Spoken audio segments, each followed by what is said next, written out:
Hey guys, welcome back to Andy's Dinosaur Reviews, and today we are back with another brand new Meng model. It's been a little while since we had a review up for one of their models. I think I have 3 reviews so far.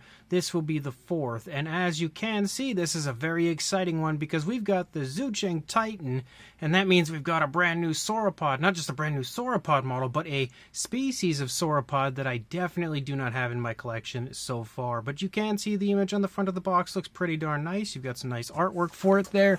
And then if you turn the box to the side, some information over here. The logos and everything up here on the top, and pretty much the same thing when you turn it around to the back. Again, you're not really going to see much of anything too different. You do have some information over here about the dinosaur, which is nice to see. But I'm definitely hyped to take a look at this one. Again, a species of sauropod I don't have in my collection. Isn't something I get to add to it every day, so let's pop this box open and check it out. So within the packaging, we've got some cards, and as you can see, one card has some very probably cool information about the dinosaur, but I can't unfortunately read it. And then we've got an image here on the back with the skeletal structure, and then we've got a different card that just shows off pretty much what we have going on here as far as the figure goes, but in, more obvious artwork form, but showing off like the dinosaur as a whole. And then on the back this time we can read some of the information as far as this figure goes. And then the Zhuchengtitan itself is right here and looking pretty darn cool. I will say the coloration and like the patterning and the color scheme they've chosen looks natural, but the actual application of the paint doesn't look that natural, kind of similar to other Meng figures in the past where the coloration looks kind of more like paint on a figure over body color, which is a little bit disheartening, but it could definitely be worse. It still doesn't look that bad. So as always, let's jump to a closer look and we'll check it out from there.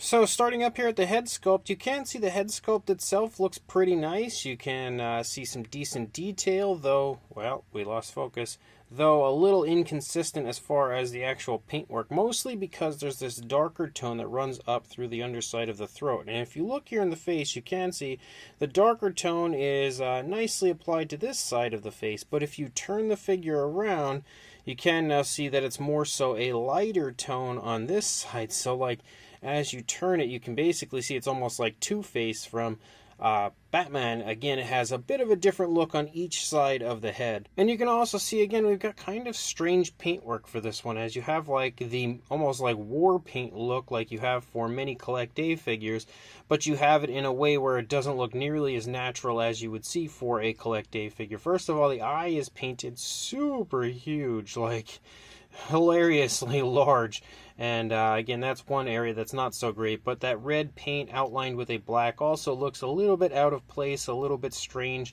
and just not very natural as far as the application goes. As you start to move down into the neck, there's like this I guess it's like this darker tone that you have on the underside that starts to lead up, and as you can see, that looks alright. You can kind of see like the browns creeping through, and then that coloration sort of overtaking a large amount of the neck.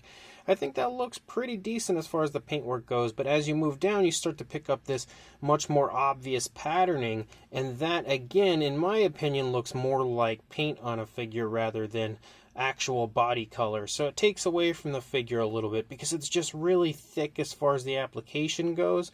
Even has a little bit of almost like a satin shine, which I'm not a fan of. So it also, again, just like the way that it kind of shines makes it look out of place compared to the way that the rest of the body doesn't shine. So again, the paintwork, not so great. I would say it's probably one of my least enjoyable as far as these figures go when it comes to the paintwork. But when you look at the sculpt is definitely really nice. As you move down, the skin texture continues to look pretty decent. I'm not really picking up on too much in the way of like scale detail or anything moving down, maybe a little bit here and there. And again, a lot of that again could be due to the paintwork, again, kind of hiding that. But it, as far as what I can see, does look fairly decent when it comes to the actual sculpt. As you move down into the body, you can see some pretty big clusters of like osteoderms and stuff here, moving down much larger, bumpier scales in the shoulder area and in the stomach and everything. And again, something that they could have maybe painted out to look a little bit nicer. This figure looks like it would be a great candidate for a repaint. But as you move down along the back, you continue to have that orangish brown that we saw start up in the face. It kind of overtakes the entire back of the dinosaur. And then we have this patterning. It starts out with that sort of striping, but then as you lead down into the body, it becomes a bit more of an intricate patterning, almost spiderweb-like, I would say, but again, it looks cool, and in the original artwork, again, it looked pretty cool, but when it comes to the actual way it's applied to the figure, it does look a little generic, so it's not so great as far as the actual application of the paint. The transition from that orangish brown to the darker browns, though, is pretty smooth, and then transitioning again to a lighter tone in the stomach is also pretty nice, and then we go back to the darker tones here for the underside. As you can see, the dinosaur's walking along. That shows that off pretty nicely. We also have, again, very nice looking sculpts for the legs. As you move down, you can really see the skin texture and stuff moving down through the course of the leg. You can also see the muscles and everything tensing, because currently this one leg is holding up the entire front half of the dinosaur. As you can see, the other leg is in the process of stepping, so you could definitely expect to see a whole lot of tensing on this side. You can also see some wrinkling as you get closer to the stomach region here coming off of the leg. As you move back here, you again can see more of those bumpy osteoderm-like scales moving down through the course of the rear leg, a few creases and everything up there on the top of the leg leading into the hip. And as you move down, you can see we transition to a lighter tone for the feet. Unfortunately, you can see the toes are sculpted, the nails are sculpted, but we don't have any actual paintwork for the nails. We basically just allow that lighter tone randomly to, I guess, be the color. But one thing that is kind of cool is, as you can see, the undersides of the feet are kind of painted with sort of like a muddy kind of a look. So they did add that little detail, I think, that looks pretty nice, at least on the back of a few of the feet. I don't think it has it on that one over there. It kind of looks like it doesn't, actually. It's really hard to tell. No, not really. I mean, kind of a little bit, but oh, I hit the camera with the tail. But I do like the addition of that, again, that kind of muddy look as the dinosaur's walking along. But you can see the coloration is pretty nicely applied in this area. The transitions back and forth are pretty nice. It just needed nail paint. And then you lead out into the tail, and as you lead out, you can see we transition to a much darker variation of brown, kind of similar actually to the brown that we have for the undersides of the feet, giving it that muddy look.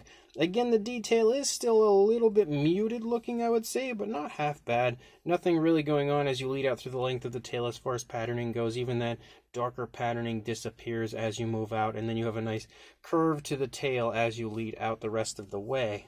And if we actually take the dinosaur off of the base, you can see the undersides of the feet, although they have a few paint chips actually on them, but you can see how they're kind of painted out with a darker brown compared to the white that you have for the feet, or the light, it's more like a tan, but you can see again how they're painted with a dark brown, sort of giving them, in my opinion, the look of being muddy.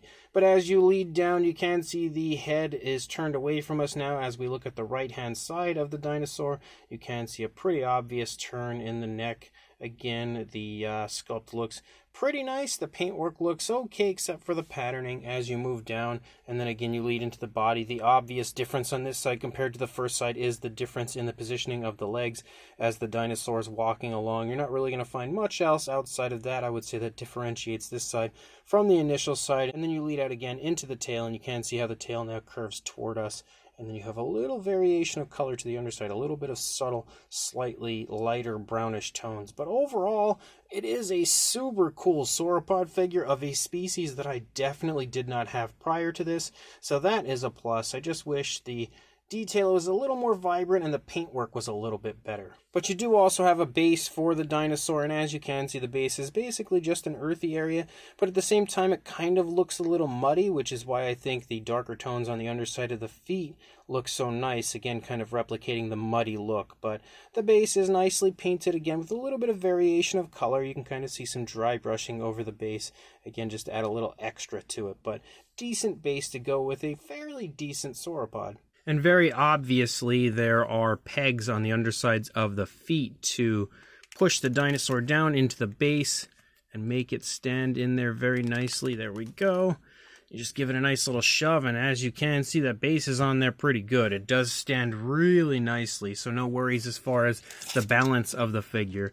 But as far as a size goes, for a length from the snout to the tail, you're looking at about 10 3/4 inches, or around about 27.5 centimeters. And then for a height, the highest point would obviously be the head. You're looking at about 6 inches, or a little over 15 centimeters. For a size comparison, there is Mr. Papo T-Rex, the Attack Pack Colovosaurus, Robert Muldoon, and the Collect A human being next to our Zhuchengtitan from Meng, and you can see it's not that large. In fact, most of the Meng figures, actually all of them I would say, haven't really been that large, and you can very clearly see this is, again, the same case. At 1/72nd scale, of course, you wouldn't expect it to be massive, but still, I would say it's the largest Meng figure I have so far. To further show you that, here is the Meng Sinoceratops, which you can see, again, is a whole lot smaller compared to the Zhuchengtitan. I would say the closest that I have as far as a size goes between these would be the Shantungosaurus, which you can see is pretty decent in size in its own right compared to even this Zhuchengtitan. And then we've also got a comparison with the Zhuchengtyrannus next to the Zhuchengtitan, both figures again from Meng, just to show you how they size up next to each other. And then for one final comparison, we have an old school Safari LTD Brachiosaurus that I apparently repainted at some point to resemble the Jurassic Park Brachiosaurus. And you can see, again, that's probably one of the smaller sauropod figures that I have.